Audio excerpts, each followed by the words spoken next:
everyone, today we are going to present about our project, which is the utilization of rice straw cellulose extract as a main component in the production of bioplastic.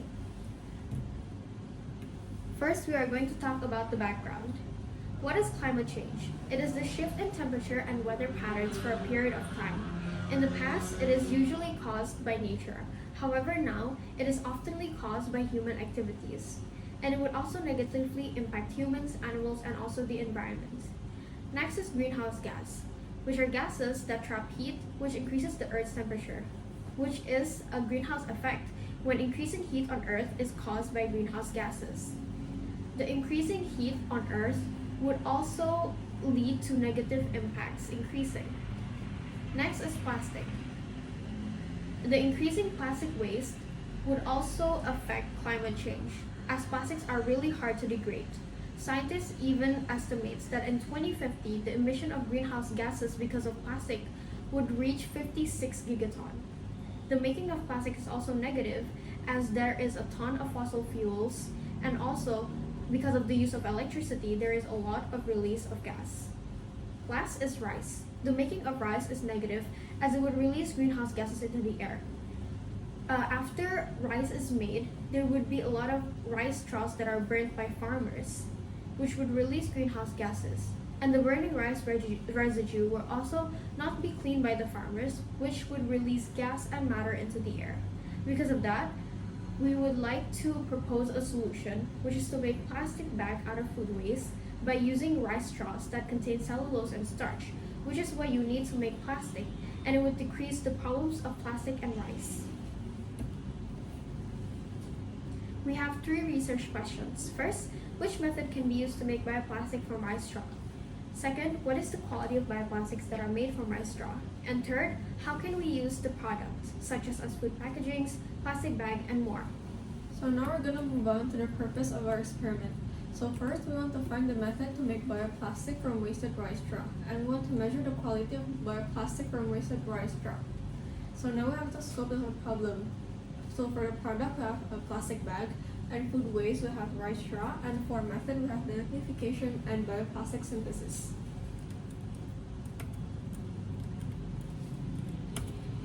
So for the basic theory of rice straw, by definition, rice straw is the byproduct from the production of rice, and it is removed with rice grains during harvest, and it is usually burned or used for livestock.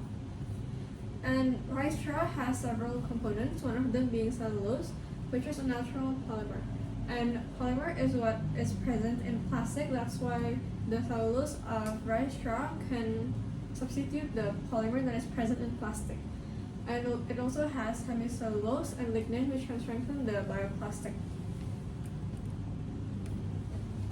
Now we have the basic theory of bioplastic. By definition, bioplastic is a biodegradable material, and it produces less carbon footprint because it only produces 0.8 metric tons of carbon dioxide, and plastic produces 2.4 metric tons of carbon dioxide. And in general, bioplastic is easier to decompose. And there are also several types of bioplastic, one of them being starch-based bioplastic, cellulose-based bioplastic, protein-based bioplastic, aliphatic polyester, and bio-derived polyethylene. How to make bioplastic? First, we need to prepare the ingredients, which are first cornstarch, second water, third vegetable oil, and fourth plastic baggies. So first, you will need to add cornstarch and water into the bag equally. Next, add a few drops of vegetable oil. And then, seal the plastic baggie and mix them all together. After that, you would need to open a bit of the plastic baggie and let it sit in the microwave for around 25 seconds. And last, after it cools down, remove the cornstarch plastic and mold the result. Next, I will be talking about glycerol. In general, glycerol is a colorless, odorless, and non-toxic liquid. It dissolves in water and it has a hydrophilic nature. It also increases flexibility. As the concentration of glycerol increases, flexibility would also increase and strength would also increase. So it would increase content in mixture when mixed with water. Next is CMC. CMC acts as a thickening agent, and it enhances the tensile strength of bioplastic as there is attraction between the hydroxyl group of cellulose and the carboxyl group of CMC. However, if we put too much of CMC, it would reduce strength. So now we're going to move on to the basic theory of bioplastic synthesis. So based from the journal review that we found, it was stated that 35% of glycerol needs to be put into 100 milliliter of water, and this shows the best result. And we need 20% of CMC in 100 milliliter of water, and this will give the best tensile strength result. And for the concentration of cellulose will be varied. So for the basic theory of tensile strength is basically the measure of the maximum force a material can withstand before it breaks. And for the procedure is quite simple. It's actually, you only need to put one side of a product in a stable position, for example, a static and clamp, and apply load to the other side. And the result can be in the form of a graph. And our hypothesis is that the concentration of the percentage of cellulose will affect its durability and quality, and cellulose will affect several factors such as their water resistant and tensile strength.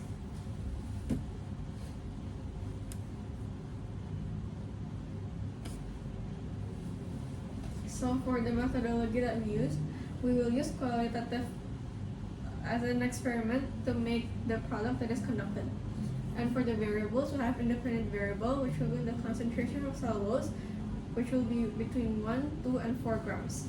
And the dependent will be the best cellulose concentration, and the controlled variable will be the concentration of CMC and glycerol as it doesn't changes.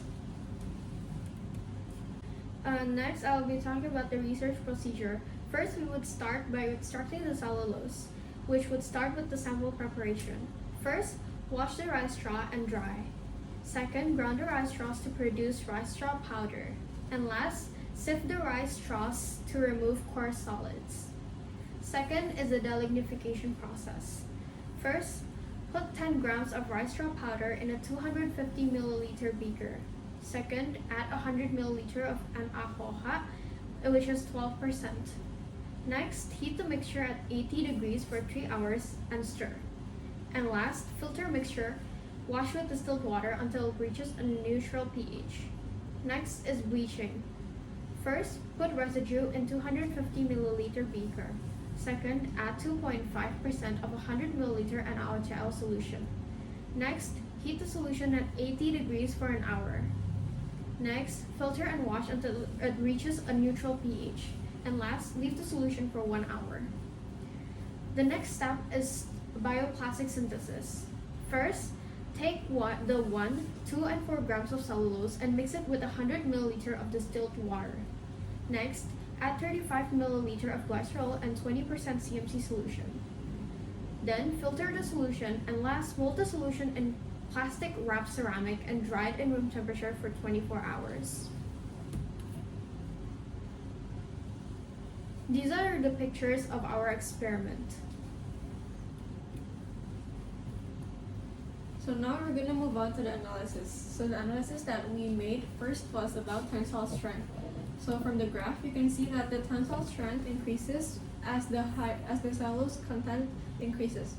And 1 gram of cellulose can uphold an average of 140 grams of weight. And 2 grams of cellulose can uphold about an average of 463.53 grams of weight. And the 4 grams of cellulose can uphold an average of 533.33 grams of weight. And the weakest product had 1 gram of cellulose extract. And this can happen because the cellulose microfibrils that is present in the cellulose content decreases as the cellulose decreases. And these microfibrils can make hydrogen bonds and provide strength. That's why as the cellulose contents increases, the ability to hold weight increases as well because there are more microfibrils present, which means that there are more hydrogen bonds and there will be more strength present. So now we're going to move on to the analysis of CMC and glycerol.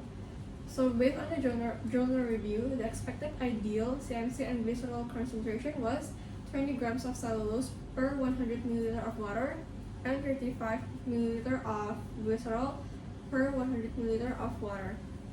And for the first trial, we added 20 grams of CMC to 100 milliliter of water without heating, resulting in an undissolved CMC. So for our second trial, we added the CMC slowly and we used water bath to provide heat.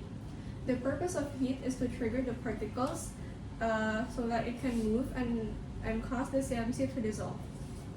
And as I said before, the glycerol that was suggested was 35 milliliter. However, after our first trial, the bioplastic couldn't dry completely, possibly due to the excessive glycerol. Therefore, for the second trial, we only added about 4 milliliters of glycerol, and it resulted into an improved drying, but the elasticity decreased.